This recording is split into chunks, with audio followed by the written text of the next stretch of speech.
Subscribe कीजिए हमारे YouTube channel नाते रजा को और बेल आइकन को प्रेस कीजिए जिससे आपको हर रोज न्यू वीडियो की नोटिफिकेशन। सरकार गरीब नवाज अपने मलफूजात में एक हदीस बयान करते हैं कि क़यामत का दिन होगा और क़यामत के दिन एक आदमी का नाम अमाल तोला जाएगा और पहाड़ों जैसी नेकियां उसके अमल में होगी। एक छोटा सा कागज का टुकड़ा उसके गुनाह के पल्ले में गिरेगा और गुनाह का पल्ला भारी होगा, नेकी का पल्ला हल्का हो जाएगा। अल्लाह फरमाएगा इसको मुंह के बल घसीटते हुए जहन्नम में ले जाओ। वो कहेगा मौला पहाड़ जैसी नेकियां हल्की हो गई, उस छोटे से कागज के टुकड़े पे लिखा क्या था जिसने मेरी सारी जिंदगी की नेकी को हल्का कर दिया?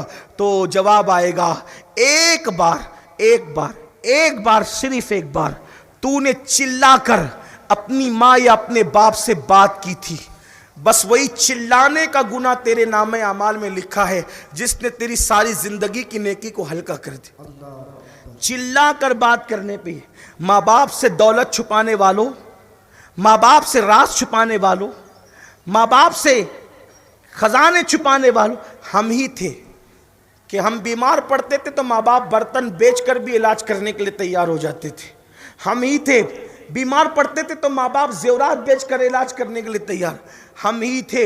ऐसे भी माँ बाप को मैं जानता हूँ जिन्होंने अपना खून बेचा है। अभी मैं कोई मसला बयान नहीं कर रहा हूँ जायज़ नाजायज़ का, मुफ्तियान इकराम का फैसला है, लेकिन मैं जानता हूँ बाप ने अपना खून बेचकर अपने बच्चे का इलाज करा। ऐसे लोग भी दुनिया में हैं और जवान होकर के हम माँ बाप को भूल जाते हैं, माँ बाप को फरामोश कर देते हैं। बख्शिश नहीं होगी, कुछ कर लो कुछ नहीं मिलना जब तक माँ बाप, बल्कि मेरे आका का फरमान सुना करके बात इख्तिताम की तरफ ले जाऊं।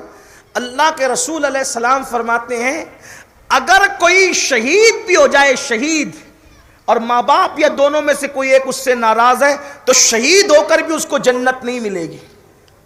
जब तक माँ बाप राजी नहीं हो जाते शहादत के बाद भी जन्नत नहीं मिलेगी। मगर चूंकि शहीद हुआ है तो जन्नत और जहन्नम के बीच में एक मकाम है जिसको आराफ कहते हैं, वहां उसको रखा जाएगा। तो शबे बारात से पहले अपने माँ बाप को राजी कर लो। आका फरमाते हैं माँ बाप के नाफरमान की शबे बारात में बख्शिश नहीं होगी, पहले उनको मना लो, राजी। आसान, बड़े अच्छे लोग माँ बाप बहुत जल्दी माफ कर देते। मैं तो कहता हूं दो हस्तियों को मनाना बहुत आसान, सबको मनाना मुश्किल, दो हस्तियों को मनाना आसान। एक किसको? एक अपने रब को मनाना बहुत आसान, अल्लाह को मनाना बहुत आसान है, और एक माँ बाप को मनाना बहुत आसान। मैं तो अल्लाह की मोहब्बत और रहमतों का अंदाजा इस बात से लगाता हूं कि जब अल्लाह ने हमारे माँ बाप को हमारे लिए इतनी मोहब्बत वाला दिल अता किया, जब उसने माँ बाप को इतनी ममता और शफकतें अता की, तो वो अपने बंदों पर कितनी शफकतें करता होगा, कितना प्यार करता होगा। वक्त रहा तो उसमें मैं अर्ज करूंगा आपके सामने। तो माँ बाप को राजी करो। नंबर 2, शबे बारात में जिनकी मगफिरत नहीं होती, एक दूसरे के लिए दिल में कीना रखने वाले। इसमें भी लोग बहुत हैं, दाढ़ियां सीने तक है लेकिन दिल का कीना नहीं जाता, टोपियां बड़ी खूबसूरत है दिल का कीना नहीं जाता। एक भाई की दूसरे भाई से बात बंद, बहनों के हिस्से दबा के लेकर बैठे हैं, देते नहीं। रिश्तेदारों से सिर्फ इस बुनियाद पर बातें बंद है कि उसने फुला को शादी का कार्ड पहले दिया था, मुझे बाद में क्यों दिया। दिल में जिनके बुग़्ज़ और कीना होगा। लोग शबे बारात में क्या क्या करते हैं पता है? आ करके सुबह कहते हैं हमने तो सलातुत तस्बीह पढ़ी, इतने रकअत नमाज पढ़ी, इतने दुरूद पढ़े, इतने कुरान के पारे पढ़ लिए, इतना ये।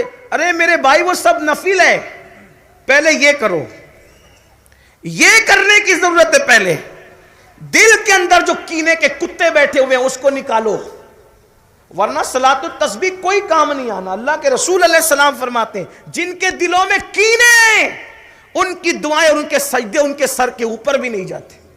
कर लो मेहनत जितनी करना है। असल को छोड़कर कब तक मुसलमान नफिल के पीछे भागेगा? फराइज और वाजिबात को छोड़कर कब तक नफिल और मुस्तहबात के पीछे भागोगे? नफल का दर्जा फराइज और वाजिबात के बाद है, मुस्ताहब का दर्जा फराइज और वाजिबात के बाद है। शैतानों के जालों में से जाल ये है कि शैतान फराइज और वाजिबात से हटाकर इंसान को नवाफिल में उलझा देता है। उलझ गए नवाफिल। मैं ये नहीं कहता कि ना पढ़ो, पढ़ो, अल्लाह तौफीक दे, जरूर पढ़ो, लेकिन पहले ये सब काम कर लो। शबे बारात से पहले के करने के ये काम है। जिन जिन के लिए दिल में कीना है, बुग़्ज़ है, हसद है, निकालो, दिल को साफ करो। कुरान कहता है क़द अफ़लह मन तज़क्का व ज़करा अस्म रब्बिही फ़सल्ला, कि वो लोग मुराद को पहुंचे, कामयाब हो गए कि जो लोग अपने मन को पाक करते हैं और फिर जिक्र करते हैं और नमाजें अदा करते हैं, नमाज कायम करते हैं, उनको अल्लाह ने कामयाबी अता की। अपने दिलों को पाक कर लो मेरे भाई। अगर दिल पाक नहीं है कुछ नहीं होना, बल्कि अल्लाह अल्लाह। आइए, बड़ी प्यारी रिवायत याद आ गई, इसको सुन ले और हमेशा याद रखना। मेरे आका मुस्तफ़ा जाने रहमत सल्लल्लाहु अलैहि वसल्लम ने फरमाया, ऐ अनास इधर आओ। हजरत अनस इब्ने मालिक आए, पूछा या रसूल अल्लाह हाजिर हूं। फरमाया किस हाल में तूने सुबह की? हजरत अनस कहते हैं या रसूल अल्लाह मेरे आका की तरबियत का नतीजा था। आका फरमाते कहते या रसूल अल्लाह मैंने इस हालत में सुबह की कि किसी मोमिन के लिए मेरे दिल में कीना नहीं है, मेरा दिल पाक और साफ है। तो आका फरमाते हैं अनस सुबह इस हाल में करना कि किसी के लिए तेरे दिल में कीना ना हो। ये मेरी सुन्नत है, मेरी सुन्नत, और जो मेरी सुन्नत पर अमल करेगा वो जन्नत में मेरे साथ दाखिल किया जाएगा। यानी हुजूर के साथ जन्नत में रहना चाहते हो तो अपने दिल को कीने से पाक करो। अपने आप में डूबकर सोचो कि हमारे दिलों में कीने नहीं, सगे भाइयों के लिए कीने हैं, सगी बहनों के लिए कीने हैं, चचा ताया के लिए कीने हैं।